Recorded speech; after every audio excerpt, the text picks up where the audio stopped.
Hola Relatos en la Madrugada, me suscribí hace 2 días a tu canal y espero que te llegue mi historia de la cual me arrepiento. Fue en los años 60 en Ciudad de México, Colonia Doctores. El camión descargó los primeros materiales al amanecer, bajo un cielo plomizo que prometía lluvia pero nunca cumplía. Los obreros llegaron con sus botas embarradas y sus miradas cansadas, sin saber que ese terreno baldío en la Colonia Doctores ya tenía dueños y no eran de este mundo. Desde el primer día, el aire olía a metal oxidado y tierra revuelta, como si algo hubiera sido desenterrado contra su voluntad. Los andamios crujían con un sonido que no era normal, como si alguien más los escalara en la oscuridad. Y luego, el primer accidente, un albañil, veterano, seguro en su oficio, cayó desde el tercer nivel como si manos invisibles lo hubieran arrancado del barandal. Su cuerpo se quebró contra el suelo con un crujido seco, pero lo más aterrador fue su expresión. Ojos desorbitados, boca abierta en un grito que nunca tuvo tiempo de escapar. Los demás se persignaron, murmuraron entre dientes. «La tierra no quiere que construyamos aquí», dijo uno. «Está encabronada», agregó otro. Luego vino el electricista, un hombre meticuloso que revisaba 2, 3 veces cada conexión. Lo encontraron junto a los cables, carbonizado, aunque la corriente había estado apagada toda la mañana. Su piel olía a carne chamuscada, pero sus manos aún agarraban las herramientas, como si hubiera intentado defenderse de algo. Don Arcadio, el maestro de obra, un hombre de facciones duras y voz áspera, intentó calmar a los hombres. «Son coincidencias, desgracias. Esto es una obra, no un panteón». Pero hasta él palideció cuando uno de los peones mostró lo que había encontrado, enterrado cerca de los cimientos. Huesos pequeños, finos, no de animal. Alguien los volvió a sepultar en secreto, rápido, como si temiera que mirarlos por demasiado tiempo los haría moverse. Al caer la noche, algunos obreros no regresaron. Otros llegaron al día siguiente con escapularios colgando del cuello o bolsitas de hierbas amarradas a los cinturones. Rezaban antes de clavar, antes de mezclar el cemento, antes de respirar. Pero la tierra tenía hambre y apenas comenzaba a alimentarse. La obra avanzaba, pero cada ladrillo parecía cimentado con miedo. Las desgracias ya no eran accidentes aislados, sino una maldición metódica, como si algo bajo nuestros pies llevara la cuenta y exigiera su tributo con puntualidad macabra. La primera semana después de los incidentes iniciales, un peón llamado Efraín desapareció. Había ido a orinar detrás de los montones de arena y nunca regresó. Lo buscamos con linternas entre los escombros, gritando su nombre en la oscuridad, hasta que uno de los hombres tropezó con algo húmedo. No era Efraín, solo su gorra de trabajo, empapada en algo espeso y oscuro que no era agua. La segunda semana, a Ramiro lo aplastó una viga que se desplomó sin razón. No hubo falla en las cuerdas, ni en los soportes. Simplemente cayó. Los que lo vieron juraron que, un segundo antes, Ramiro había levantado la cabeza como si alguien lo hubiera llamado desde arriba. Luego, el golpe seco, el crujido de huesos, el charco que se expandía lento bajo su cuerpo. Los murmullos crecían. «La tierra está sedienta», decían. «Quiere más». Don Arcadio, con los ojos hundidos por las noches sin dormir, tomó una decisión. Nos reunió a unos cuantos, los más veteranos, los que no preguntarían demasiado. «Voy a traer a alguien», dijo. «Alguien que sabe de estas cosas». El brujo llegó al anochecer, un hombre viejo con la piel curtida como cuero y ojos amarillentos que no parpadeaban lo suficiente. Caminó por el terreno con las manos extendidas, palpando el aire como si leyera algo invisible. Luego se detuvo en el centro, donde estaría el muro de carga, y escupió al suelo. La saliva hirvió un instante antes de hundirse en la tierra. Aquí hubo muerte antigua, dijo. Sangre enterrada sin nombre, sin lápida, y ahora quieren construir encima sin pagar el derecho de piso. Don Arcadio lo miró fijo. ¿Qué hay que hacer? El brujo sonrió, mostrando dientes manchados de tabaco. La sangre llama a la sangre. Tienen que darle algo, o seguirá tomando. Esa misma noche, el patrón llegó en su camioneta reluciente. Era un hombre de traje y sonrisa fría, que solo aparecía para revisar avances y firmar cheques. Escuchó en silencio, sin inmutarse, como si le hablaran de un problema de plomería y no de una maldición. Luego miró a don Arcadio y dijo lo que todos esperaban, pero nadie quería oír. Pues denle lo que pide. Hubo un silencio pesado. Todos entendieron. No se refería a gallinas sacrificadas ni velas encendidas. Se refería a algo con latido. Y así comenzó la cacería. La obra se volvió un lugar de miradas oblicuas y silencios repentinos. Los hombres ya no hablaban de fútbol o de mujeres durante el almuerzo.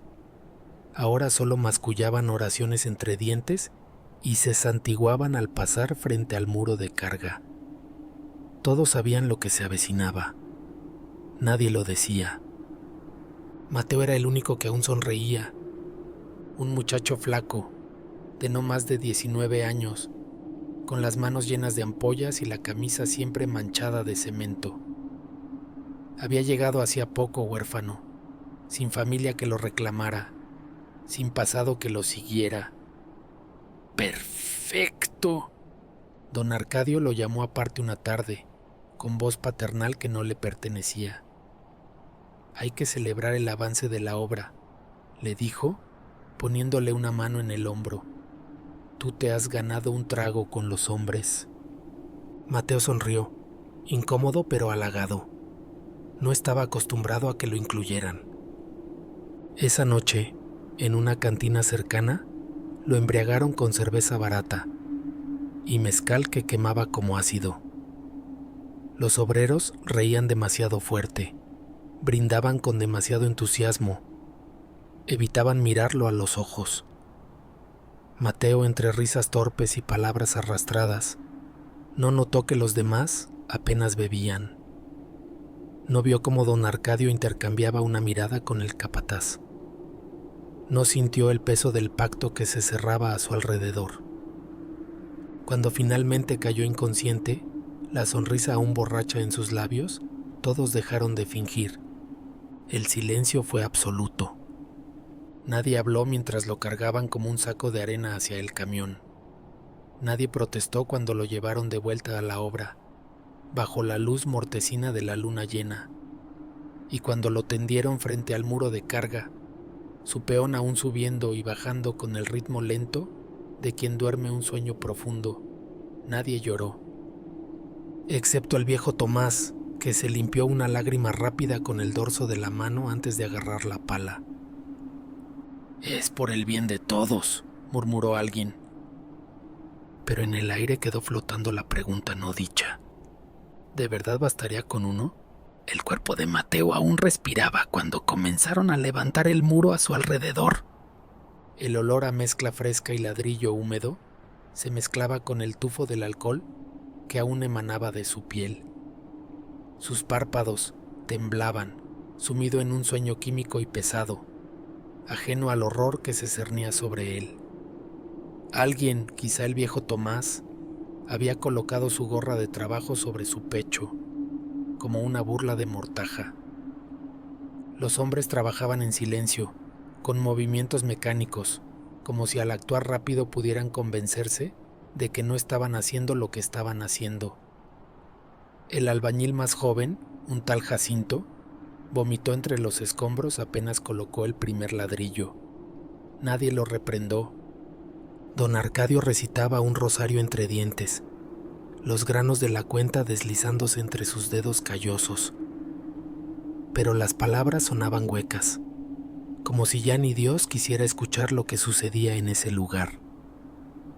El muro creció, ladrillo a ladrillo, sepultando piernas, torso, brazos. Fue solo cuando la mezcla llegó al cuello de Mateo que el muchacho empezó a moverse. Un gruñido ahogado, un espasmo en los músculos de la mandíbula. ¿Alguien maldijo? Otro hombre apretó los ojos y aceleró el ritmo, embarrándole cemento sobre la boca entreabierta antes de que pudiera gemir. El último ladrillo se colocó con un golpe seco de la paleta. Y entonces, desde dentro del muro, algo se agitó. Un golpe sordo. ¡Otro! Los hombres retrocedieron. Hasta don Arcadio dejó de rezar. Por un momento, solo se oyó el sonido de la mezcla agrietándose levemente, como si algo intentara abrirse paso desde el otro lado. Luego, nada. El silencio fue peor. Al amanecer, la obra continuó como si nada hubiera pasado. Los obreros trabajaban con la mirada clavada en el suelo, evitando el muro nuevo que ahora formaba parte de la estructura. Pero todos lo sabían. Habían alimentado a la tierra, y la tierra, por ahora, parecía satisfecha. Los años pasaron. La obra maldita se convirtió en un edificio de departamentos y oficinas, con fachada de concreto lavado y ventanas que reflejaban el sol como ojos cegados. La gente llegó con muebles nuevos y risas nerviosas, ignorando los susurros de los viejos de la colonia. Ahí pasan cosas, decían. Pero el precio era barato, y en la ciudad el hambre de techo siempre vence al miedo. Los primeros meses fueron normales, solo pequeños detalles. El portero juró que las llaves desaparecían de su casillero y aparecían en el pasillo, frente al muro de carga. Una secretaria del tercer piso dejó el trabajo después de escuchar sollozos en el baño a medianoche. Un llanto de hombre, agónico, que cesaba en cuanto alguien abría la puerta.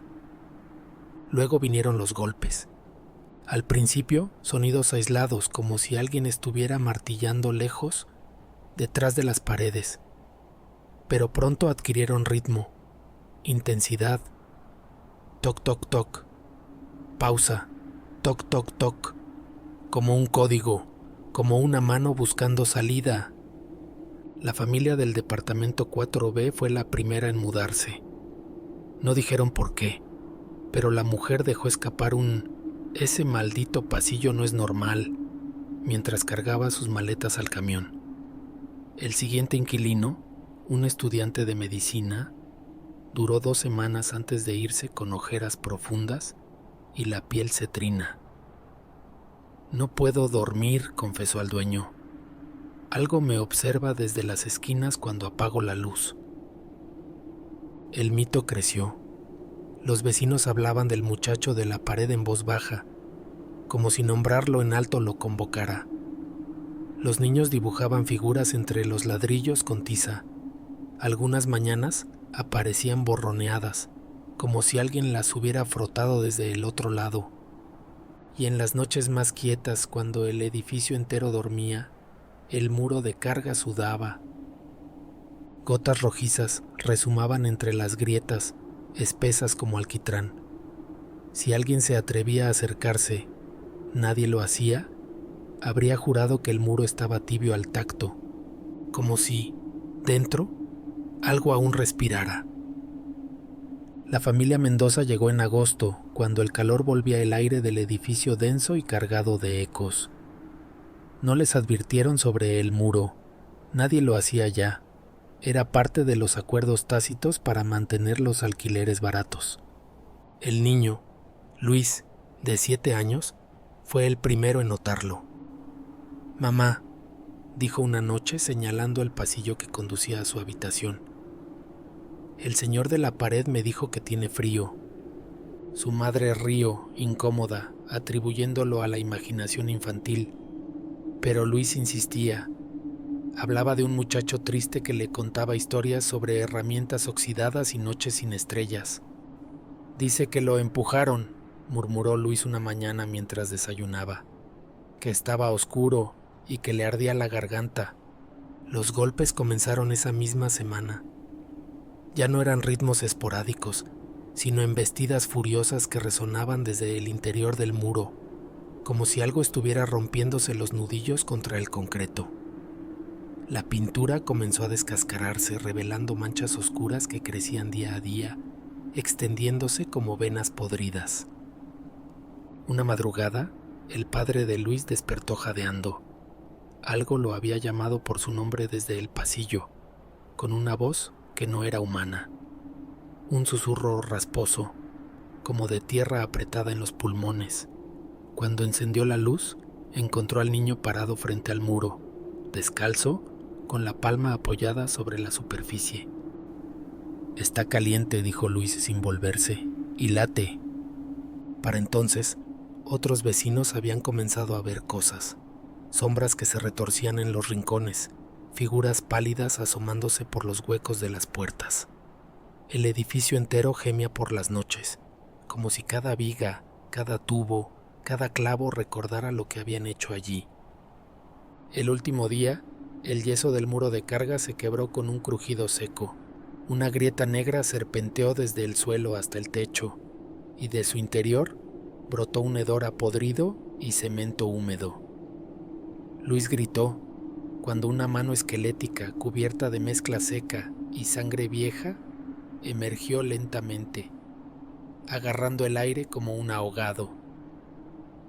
En el caos que siguió nadie notó al viejo Tomás, el único albañil que quedaba de la obra original, llegar al edificio con una pala y una botella de aguardiente. Se sentó frente al muro, bebió hasta que dejó de temblar y entonces murmuró algo que solo los muertos podrían haber oído. «Perdón, pero cuando la primera sirena de policía rasgó la noche, la grieta en el muro ya se había cerrado y el edificio por primera vez en años guardó silencio. Hasta la próxima vez».